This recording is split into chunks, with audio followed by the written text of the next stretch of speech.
Bismillahirrahmanirrahim. Habib, saya mau bertanya, di zaman sekarang ini banyak orang yang mendapatkan merasa kerusingan, kemudian juga bingung di zaman yang banyak dengan fitnah ini.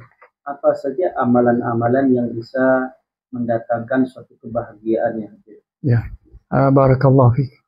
Mudah-mudahan ya soalan ini cukup baik, bagus dan banyak tersebut dalam kitab-kitab tasawuf. Ya, kalau kita baca kitab-kitab tasawuf, kitab-kitab karangan Imam Al-Ghazali rahimahullah, banyak sekali ya untuk tanda-tanda ataupun mencari kebahagiaan hidup di dunia dan di akhirat. Kerana apa kita dituntut? Ya, kita cari dunia ini disuruh oleh Allah Ta'ala juga.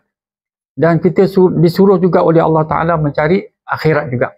Jadi kita dua-dua kita nak cari. Pasal apa? Kalau kita dunia tak betul, macam mana akhirat kita nak betul? Kita ambil sajalah doa Rasul daripada Al-Quran yang dibaca selalu. Rasulullah selalu membaca doa ini. Rabbana atina fid dunya hasanah wa fil akhirati hasanah wa qina adzabannar. Kan kita minta dunia kebaikan dan akhirat pun kebaikan. Kalau dunia kita tak ada kebaikan, macam mana akhirat kita nak mendapat kebaikan? Jadi kita digalak kerja, berusaha. Ya, kita mencari pekerjaan. Kita ada pekerjaan, jadi kita dapat hidup dengan ada ya gaji-gaji yang diberi. Ya, itu semua tanda-tanda kita berusaha dan bekerja untuk mendapat kebahagiaan dunia dan akhirat. Kalau kita tak bekerja, kita duduk saja, kita mengharap pertolongan orang itu pun tidak digalakkanlah. Ya, kita kalau dapat macam seorang ibu ataupun bapa ada anak-anaknya bekerja ataupun ibu bapanya sudah tak dapat lagi bekerja, maka anak-anaknya bangun pula lah ya untuk mencari pekerjaan untuk dapat hidup dunia dan akhirat. Ibu bapanya lebih besar pahalanya. Ya, jadi kita cuba perhatikanlah sebagaimana dalam kitab-kitab ya yang selalu Habib cakapkan ialah kitab-kitab tasawuf luar biasa, karangan-karangan Imam Ghazali dan imam-imam lain, Al-Imam Al-Qushairi, dan karangan-karangan yang daripada Indonesia. Kitab-kitab tasawuf cukup banyak hari ini, cukup banyak. Jadi apa Habib dapat ambil kesimpulan daripada kitab-kitab Arab ini, daripada kitab-kitab tasawuf, tajuknya ialah Abwaabus Sa'adah. Maknanya untuk mendapat ya tanda-tanda pintu-pintu kebahagiaan dunia dan akhirat. Antaranya ialah pertama katanya, berbaktilah kepada kedua ibu bapa. Birrul walidain. Birrul walidain. Jadi sesiapa yang ada ibu bapa yang masih hidup, berbaktilah kepada kedua ibu bapa. Tidak akan rugi dunia dan akhirat. Tidak akan rugi dunia dan akhirat. Bahagiakanlah hati kedua ibu bapa. Ya, mesrakanlah hati kita dengan hati ibu bapa. Kerana apa? Kalau kita mencari keridaan Allah, kita mula-mula mesti cari keridaan ibu bapa kita. Kalau ibu bapa kita reda, sebagaimana dalam hadis Rasulullah banyak, man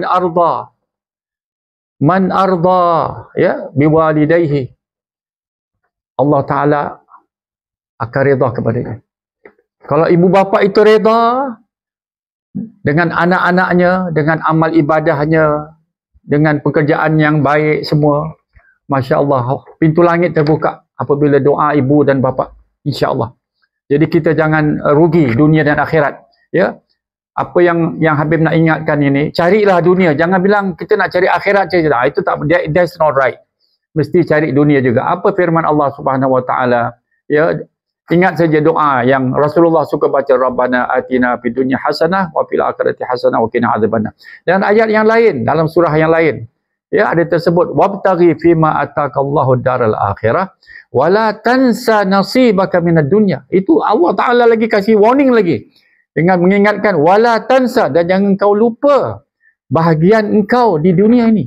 Jadi kita berusaha, siapa yang dapat meniaga kek ke, meniaga kuih ke, meniaga kuih-kuih, meniaga pekerjaan-pekerjaan ataupun kerja di pejabat-pejabat, ya, ataupun di kedai-kedai, walaupun dia menjual kain, menjual apa sekalipun, asal jalan itu jalan yang baik, pekerjaan itu baik, halal lah, ya, mendapat rezeki itu. Jadi kita ingatlah, ayat Quran semua menggalakkan, carilah dunia dan cari akhirat.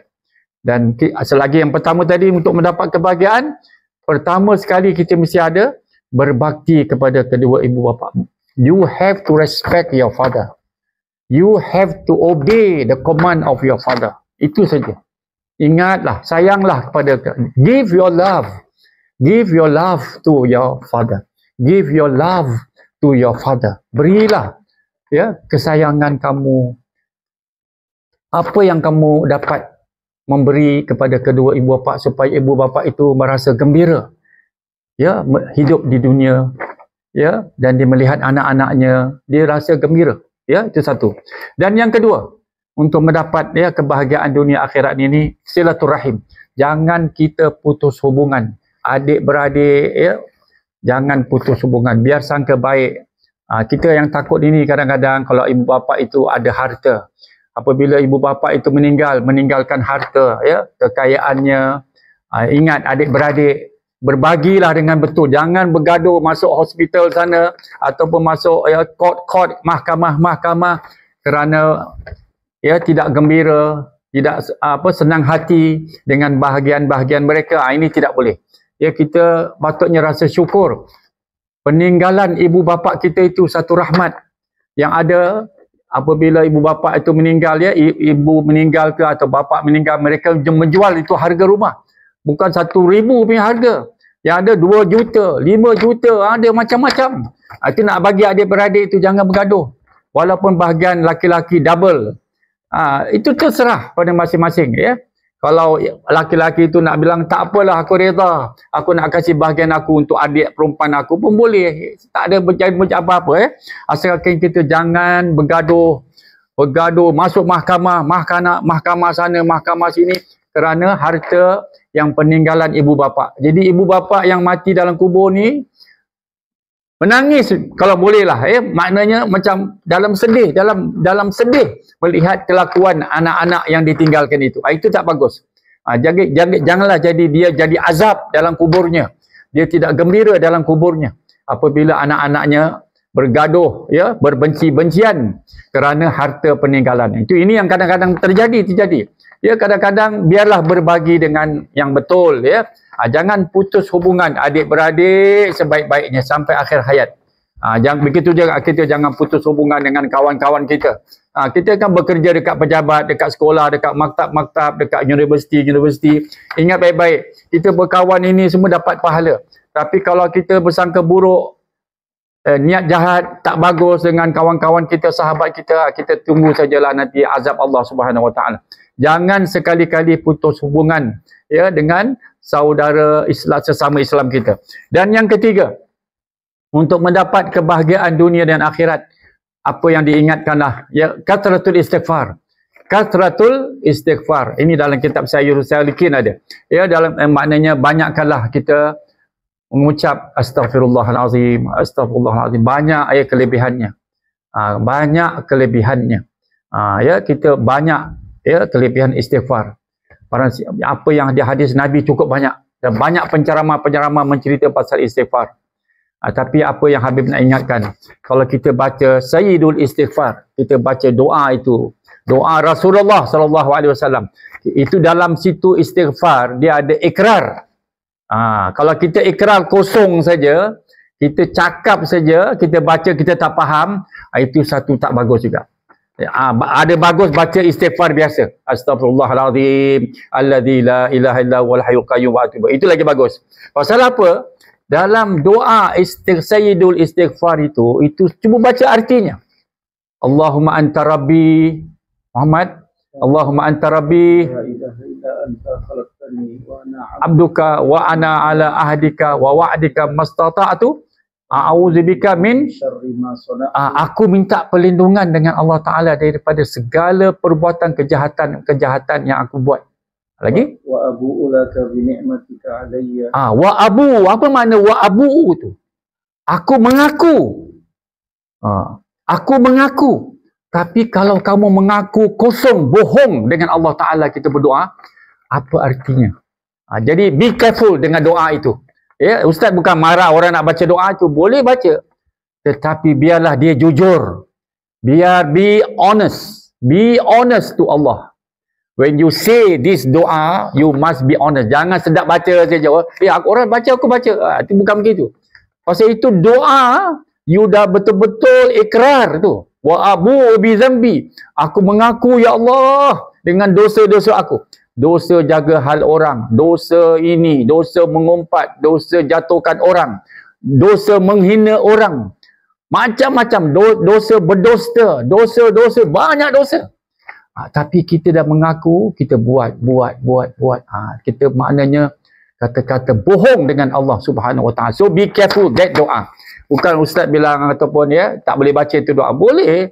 Itu penghulu segala istighfar. Tetapi talk to yourself. Talk to your heart. Cakap sendiri dalam hati. Ya. Tanya pada hati. Ya, tanya pada hati. Talk to yourself. Talk to your heart. Cakap pada hati.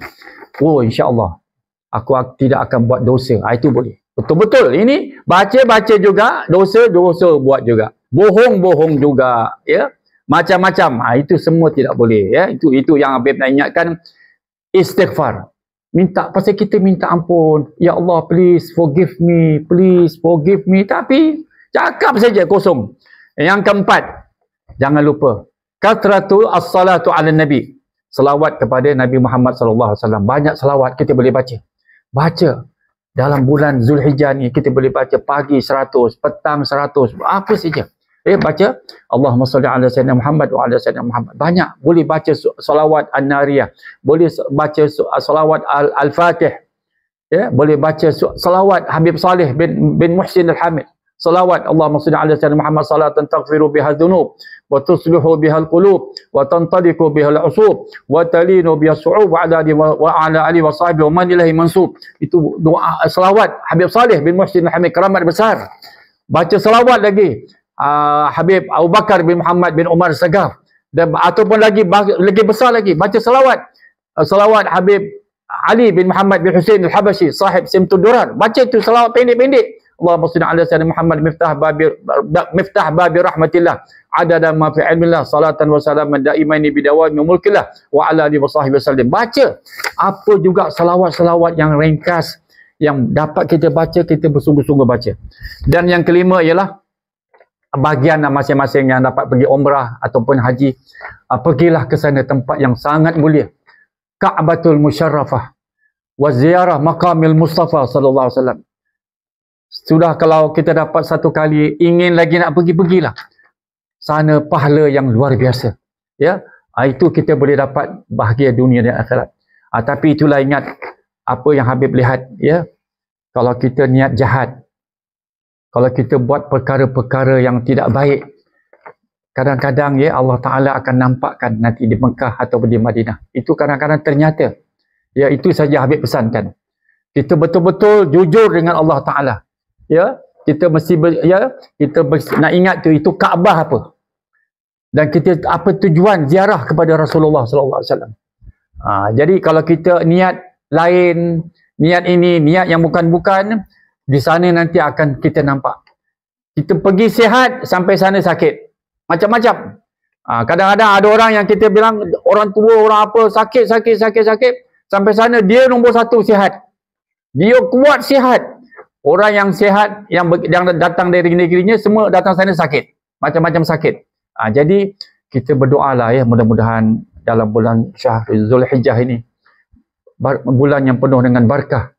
Ya, Syahrul Fadil, Syahrul Mubarak ini, mudah-mudahan ya, jamaah-jamaah haji di seluruh negara, terutama dekat ya hujjaj min bilad Singapura, wa hujjaj min bilad Malaysia, wa hujjaj min bilad Indonesia, wa hujjaj min bilad Brunei Darussalam, wa min hujjaj daripada negara-negara negara-negara Arab, negara-negara yang lain ya, yang hujjaj mereka, orang-orang haji datang untuk beramal dan beribadah dalam musim haji ini. Mudah-mudahan mereka dapat bersabar dengan udara-udara yang katanya panas luar biasa. Mudah-mudahan mereka sihat dan afiat dan sempurna amal ibadah mereka. Jagalah kesihatan mereka, dan mudah-mudahan ya dengan doa-doa dari sana sini, mudah-mudahan Allah Taala ya redupkan cuaca yang panas itu nanti, insya-Allah hari Arafah, Muzdalifah dan ke Mina mereka dalam keadaan selamat, sihat dan afiat. Itu yang kita doa. Mudah-mudahan ya, kasihan jamaah-jamaah haji pada tahun ini, mudah-mudahan mereka dalam keadaan selamat, aman ya, mereka dapat haji yang diterima oleh Allah Subhanahu Wa Taala dan doa-doa mereka didengar oleh Allah Subhanahu Wa Taala. Kita mahu sama-samalah kita berdoakan, mudah-mudahan mereka dalam fi aman wa salamah min syarri kulli syarr wa min syarri kulli su'in makruhin wa min syarri kulli alamin wa maradin min al-amrad. Ya Allah, ij'alhum min al-hujjaj wal musafirin fi baitillahil haram wa ziyarah maqamil Mustafa sallallahu alaihi wasallam. Ij'alhum ya Allah. Ya Allah, ij'alhum ya Allah salimin, ghanimin, mahfuzin fi khairi wa afiyah birahmatika ya arhamar rahimin. Wa sallallahu ala sayyidina Muhammad wa ala alihi wa sahbihi wasallam. Alhamdulillah rabbil alamin. Sekian saja.